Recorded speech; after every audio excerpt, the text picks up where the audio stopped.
Welcome to step 2, which is working on K and G at the syllable level.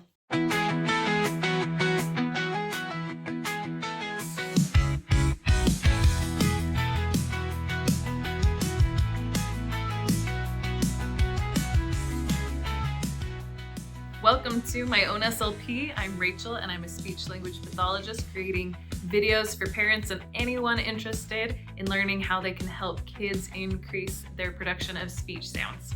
Make sure to hit subscribe and that notification bell so that you're sure to see each of my videos that come out every Tuesday and Thursday, showing you how to help kids produce all of the different speech sounds as well as how to make it fun and engaging along the way.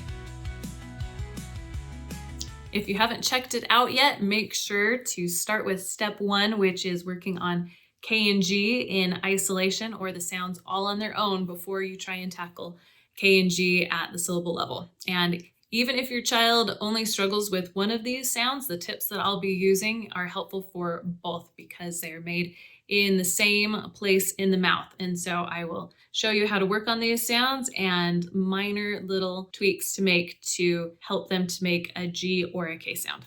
So like I mentioned, this is step 2, and what you can do to know each of the steps and what sequence to follow when working on any speech sound, you can check out and download my speech sound hierarchy chart for free, where you can constantly look back to see those steps in that sequence that we always follow when working on any speech sound, so that we make sure that we aren't jumping too far ahead. We need to make sure that our kids can produce the sound at the very first basic level. If your child is very comfortable and very consistent in making a K and or a G all by itself without help, then you are ready for working on these sounds at the syllable level. So the syllable level is pretty straightforward. What you're going to be doing is you're going to be taking either of these two sounds, the K or the G, the K or the G.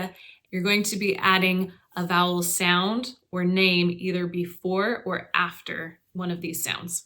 I will show you and walk you through which vowels I start with and which ones I do last when practicing the K and the G. I will usually start out with putting the vowel before the K or the G, because when I use those vowel sounds, then I'm able to get the child's tongue in place with a good ah or ah, and then have them just gently insert the K or the G sound.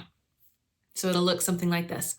Ah, k, ah, k. And I will have them practice that over and over again. And just a reminder, make sure to use my levels of prompting. If you haven't seen this video, it's very helpful because it shows you how to go from giving your child the max amount of support in making a sound and then gradually fading that to where they're able to do it on their own. So make sure to use those levels of prompting when you're working on the K and the G at the syllable level, so that you can know how to prompt them with the different levels of support that they need. So I would start out having those sounds, those vowel sounds, before the K or the G. And then once your child is consistent with those, needing very little to no support, then I would try putting those vowel sounds after the K and the G. So then it's going to look like ka, ka. And when you're starting out, have them really hold out the sound as long as they can. This one isn't as easy to hold out for a long period of time, but see if you can get them to just exaggerate and really emphasize the K or the G with a ka, ka. And if it helps for them to hold out the vowel sound too, that's fine. Once they're getting comfortable with using those vowel sounds, then I would move on to this set of vowel sounds. Now you'll notice for this table, I have it listed as the vowel sound. So it's not just the vowel name, it's the name of the vowel and the different sounds that a vowel makes is what we are going to add to the K and G.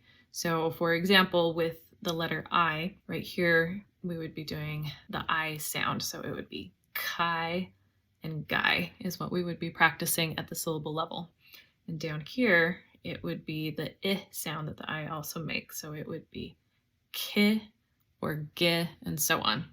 And you don't necessarily have to follow this order when practicing the vowels. What I would recommend you do is go through and you will first model the syllable for your child and then have them try and say it with you so that they first hear it and then they try and say it with you, and go through these different vowels and see which ones are easiest for your child to say. And those are the ones that you're going to focus on. And once they're saying them correctly, just practice over and over again to help them get really comfortable saying those so that they start out doing it with you with a lot of support, and then keep practicing until eventually they're able to say it on their own with minimal to no support from you.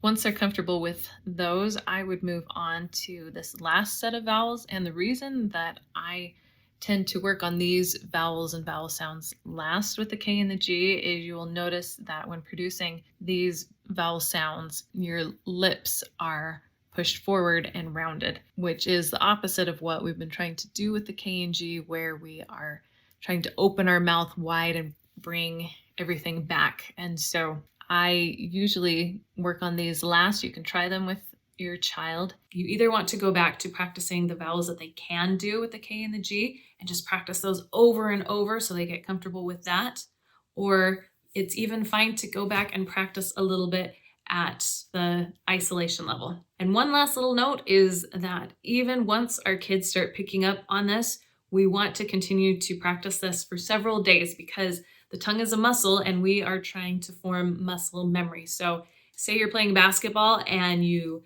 make a basket, maybe you've got good skill, or maybe you just got lucky and you made it. If you don't continue to practice, then that movement won't be just automatic. And so that's what we're doing. That's why we continue to practice over and over, is because we want that movement to be automatic, to where our kids don't have to concentrate on how to make it. We want it to be second nature, to where they can just do it. Even once they have pretty good consistency, practice it a couple more days, and then you can try moving on to the next level of working on K and G in words. Thanks for watching, and with that, we are one step closer to unlocking your child's voice one sound at a time. Now, I hope you will try that out this weekend, and let me know in the comments down below how it goes and if you have any questions. And I hope that you will share your goodness with someone today, and I will see you in the next one.